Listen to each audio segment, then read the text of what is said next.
Nous allons revoir la démonstration qui donne les solutions de l'équation f de x égale 0 pour f de x un polynôme du second degré. On repart de l'expression qui a été donnée dans la démonstration précédente, à savoir f de x égale a facteur de x moins alpha au carré plus bêta, avec alpha qui vaut moins b sur 2a et bêta qui va valoir moins delta sur 4a. Donc ça, c'est ce qu'on avait vu au cours précédent. Donc on repart de cette expression. On va factoriser a. Pour le premier terme, évidemment, ça ne va rien changer, puisqu'il y avait déjà a en facteur, si bien qu'on retrouve x plus b sur 2a, le tout au carré. Moins, alors pour le deuxième terme, ici je dois factoriser par a, ce qui revient à diviser b au carré moins 4ac par a, si bien qu'on retrouve un carré ici, 4a au carré. Donc cette expression reconnaît l'identité remarquable a carré moins b carré, qu'on va pouvoir factoriser, donc par a moins b, facteur de a plus b. Alors, si je remplace, ça veut dire que ici, le carré va se réduire. Il me restera x plus b sur 2a, moins la racine carrée de ce terme-là, qui vaut racine carrée de b carré moins 4ac, on retrouve le delta, racine carrée de delta, divisé par la racine carrée de 4a carré, qui vaut 2a. De la même manière pour le signe plus.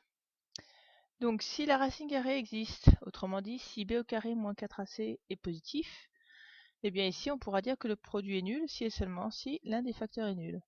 Ce qui revient à trouver que x plus b sur 2a moins racine carrée de delta sur 2a égale à 0, ou bien x plus b sur 2a plus racine carrée de delta sur 2a est égal à 0.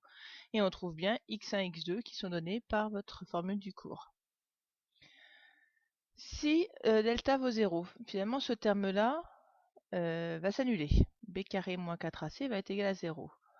Si bien qu'on va retrouver seulement a facteur de x plus b sur 2a au carré égale à 0.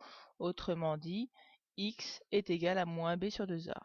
On retrouve en fait le alpha, l'abscisse du sommet, puisque quand delta est égal à 0, finalement, l'ordonnée bêta va être égal à 0, et on va trouver juste l'abscisse du sommet.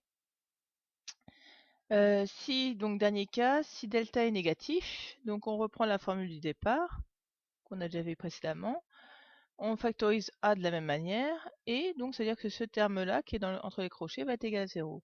Si bien qu'on va trouver x plus b sur 2a au carré est égal à b carré moins 4ac sur 4a carré. Voilà, c'est cette expression qui nous donne cette égalité. Sauf que ici, on a quelque chose qui est négatif. Delta est négatif, donc b carré moins 4ac qui est négatif. Or, ici on a un carré donc qui va être égal à quelque chose de négatif. Donc ce n'est pas possible. On voit bien qu'on n'a aucune solution.